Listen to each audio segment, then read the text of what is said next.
Complications of gonorrhea is the topic of discussion in this video. Hello dear students, myself Dr. Maddineni Srinivas. Welcome back to my YouTube channel. So let us begin the topic without any further delay. So this is a question which was asked as a theory question of 5 marks in the DNB examination December 2025. So let us begin the discussion, and it was simply given as complications of gonorrhea in the examination, but you should be knowing what are all the points which you have to write related to males, females, and also in the pediatric age group and also in the newborn. So let us begin the discussion with the introduction. So this gonorrhea is basically a sexually transmitted infection caused by Neisseria gonorrhoeae, which is a gram-negative organism which is non-motile, non-spore forming, and it is intracellular diplococcus. So these are the points which you have to remember, and it is going to primarily infect the columnar and cuboidal epithelium of the mucosal surfaces such as urethra, endocervix, rectum, pharynx, and conjunctiva. So these are all the structures which could be infected, and so these are all the structures which could be having the symptoms, right? So pathogenesis, in a few words, if you have to remember, the organism is going to basically adheres, that is, it is going to show adherence. Later on it is going to invade, that is invasion, and finally there is going to be damage of the tissues. So this adherence is because of the pili and also the OPA proteins, outer membrane proteins, and the invasion is going to be in the form of endocytosis and the pseudopore formation, and the tissue damage is because of the lipooligosaccharide and the peptidoglycan. This is a gram-negative organism, so these are going to be present, which are going to stimulate the tumor necrosis factor production, and ultimately there is going to be recruitment of the neutrophils. And so if you have to depict this in the form of an image or picture, this is how you can write it down: pathogenesis of Neisseria gonorrhoeae. This could be a topic of discussion in another video in a detailed fashion, but here you can remember that there is going to be adherence of this organism with the pili and the OPA proteins. Later on the invasion is going to be due to the endocytosis and the pseudopore formation. Ultimately there will be intracellular multiplication because this is an intracellular diplococcus. So ultimately there is going to be the neutrophilic recruitment leading to the formation of the pus. So as you can see here, the cell has been completely damaged and the contents are released into the lumen. Again, this is going to infect the other person who is going to come into the contact with the infected person. So this is what is going to happen in the pathogenesis, and it is going to be presenting as local abscesses and ascending mucosal spread, hematogenous dissemination. So based on this, we are going to have the complications of the Neisseria gonorrhoeae infection, which are localized, or there could be ascending spread, or there could be dissemination, which could be hematogenously spread, because of which not only the genitalia but also extragenital manifestations can also occur, which are usually called as metastatic complications in the gonorrhea. So let us see the local and the ascending complication in the males. So in the males, the acute gonococcal urethritis typically presents with profuse, purulent, yellowish green penile discharge. So it is going to be associated with severe dysuria, that is pain during the maturation, and also fever, arthralgia, myalgia. There will be severe constitutional symptoms in the males. When it is left untreated, usually it will not be so, because it is going to be presenting with severe symptoms. Patient is going to take the treatment, but if it is not treated or if it is inadequately managed, the infection can ascend along the genital tract, causing severe local and suppurative complications, right? So what are all the complications which are possible in the males? So first one is periurethral abscess and the fistula, right? So there could be these invasion through the columnar epithelium of the urethral glands, Letter's glands, and ultimately what can happen is these fistulas, they could be having the discharge coming out through them, which is very classically called as the watercan perineum. Watercan perineum. So this is due to the chronic drainage from the fistulas, and this can also be a question separately, watercan perineum, which is due to the Neisseria gonorrhoeae infection.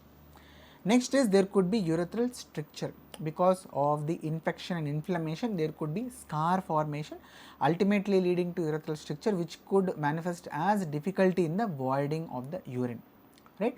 Poor stream, straining, urinary retention, all these could be the symptoms. right. Next is acute epididymo-orchitis. So we have already seen that it could ascend. So this ascending infection from the posterior urethra along the vas deferens can typically lead to this epididymo-orchitis. How is it going to manifest? So the organisms are going to penetrate the tubular epithelium, forming multiple miliary abscesses. Small collections of the pus could be seen. These are called as miliary abscesses, especially in the subepithelial connective tissue. And so how it's going to present clinically is there is going to be this swollen scrotum, and sterility and infertility could be the outcome because of this involvement of this epididymis and also the testis, right. Next is prostatitis can also be occurring, ballonoprostatitis and phimosis can also occur. Phimosis is the inability to retract the foreskin. And also there could be Tysonitis, Cooperitis and Litritis. So these are all the possible complications. Now coming to the local and ascending complications in the females. So remember dear students, the primary infection in the woman typically occurs in the endocervix and very less commonly in the urethra. And also women are going to be 90% of the times asymptomatic. So then what could happen? So they may not get the treatment because they are not having any symptoms. Okay, so because the infection is silent and it is usually untreated, women are very high risk for developing the ascending infections. So these is very important for you to remember, the ascending infections which could lead to various other complications. So let us look at what are the complications in the females. Bartholin's gland abscess. So this is going to manifest because of the infection of the Bartholin's duct and surrounding periglandular tissues. How is it going to manifest? The orifice is going to present with characteristic red halo along with exudation of the pus, and it is going to rapidly progress and it is going to be manifesting clinically as difficulty in the pain pain during walking. So that is what the symptom which the patient will come, and if you examine thoroughly you are going to see that there is going to be this fluctuant mass in the lower third of the labia major. Acute salpingitis. So now we are coming to the ascending infections. So there could be this tubo-ovarian mass, hydrosalpinx and pyosalpinx. So all these ultimately could lead to the infertility in the woman, okay, if it is not treated, right. So it is going to present as abdominal pain, dyspareunia and also oligomenorrhea. And the dreaded complication, the pelvic inflammatory disease, PID, pelvic inflammatory disease. So it is going to classically present as a triad of fever. There is going to be this abdominal tenderness and also cervical motion tenderness. So during examination also we can identify this pelvic inflammatory disease. And in fact this is the reason why the males who are having this urethritis are going to be treated with kit number 1, NACO kit number 1, grey colored kit, and the contacts should be treated with kit number 6, which is yellow colored kit, which is going to consist of the medication which are going to cover all the causes which are going to produce urethritis in the males. Okay, so we have to give the treatment to the woman with the kit number 6, very important point to remember, to prevent the pelvic inflammatory disease. And it is a very dreaded complication. Why? Because it could lead to the infertility, and also if there is pregnancy, it could be ectopic pregnancy most likely because of the adhesions which could occur in the fallopian tube. Okay, so it could lead to ectopic pregnancy, not normal pregnancy in the uterus. Fitzhugh-Curtis syndrome, I hope you have heard this. Perihepatitis, basically because of the ascending infection in a piggyback manner over the sperm, this Neisseria gonorrhea will sit and it will somehow reach the liver, surrounding the liver area, leading to the perihepatitis. Very interesting, okay, isn't it? So it will manifest with right upper quadrant abdominal pain, and it is going to have on laparoscopy one very interesting finding which is called as violin string sign or violin string adhesions can be seen, as you are able to see here in these pictures, which is going to attach to the abdominal wall and the liver, right.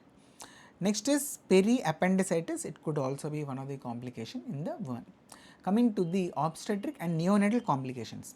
So in the pregnancy, there could be premature rupture of the membranes and also premature delivery and low birth weight of the newborn, right. And yeah, in the neonate what could happen? Ophthalmia neonatum, that is gonococcal conjunctivitis could occur because of the infection being spread through the mother, and it is going to usually present after the delivery, after 2 to 5 days after the birth.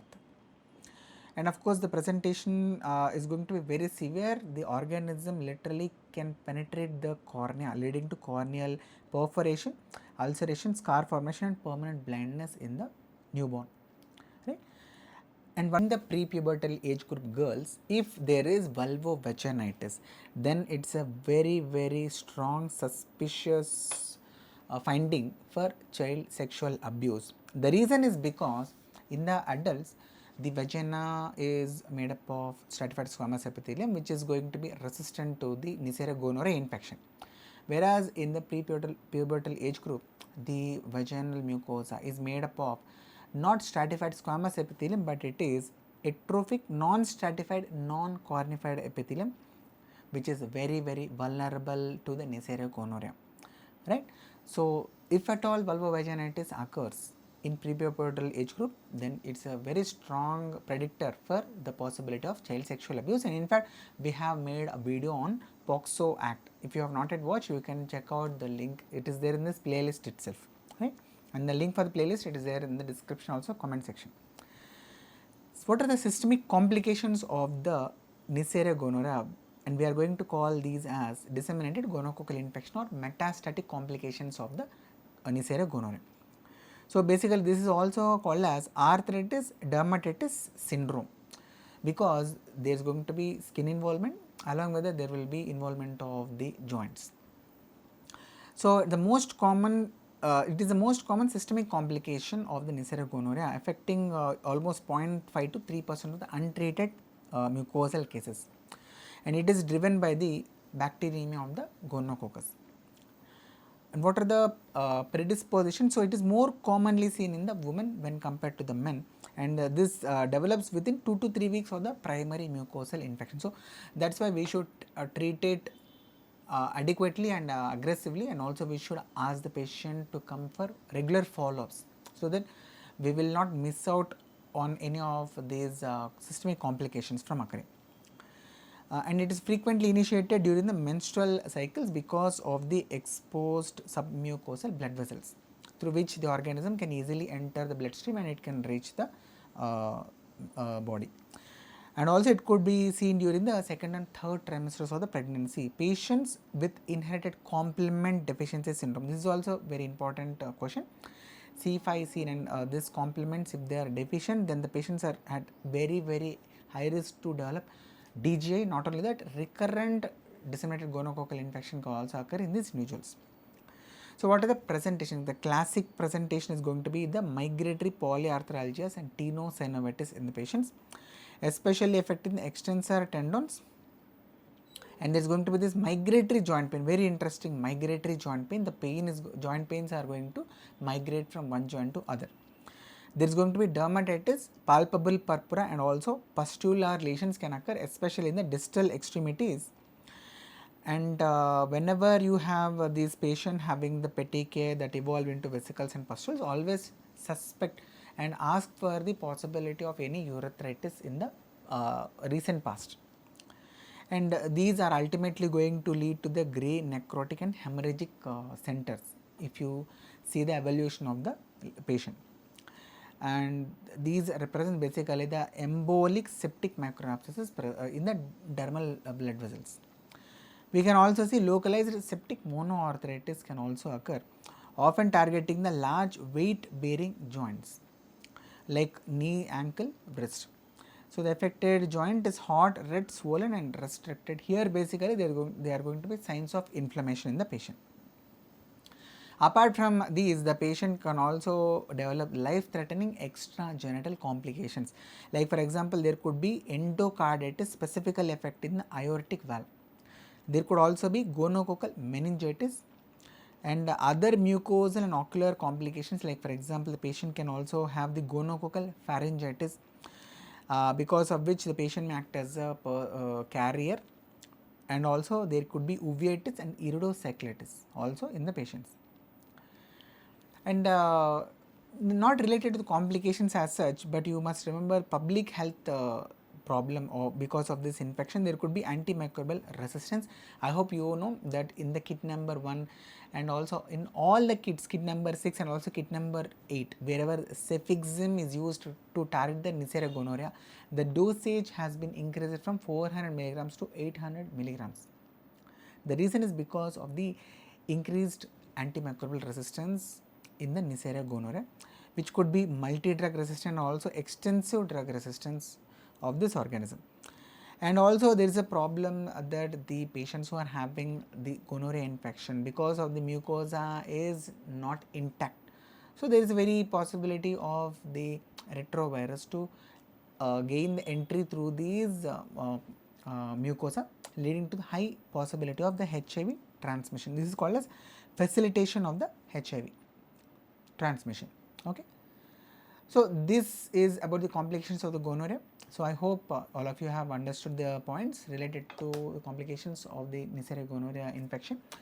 So if this video is helpful, please do the like button, and also do check out the other videos, other questions which are asked in the theory. The link for the playlist are there in the description.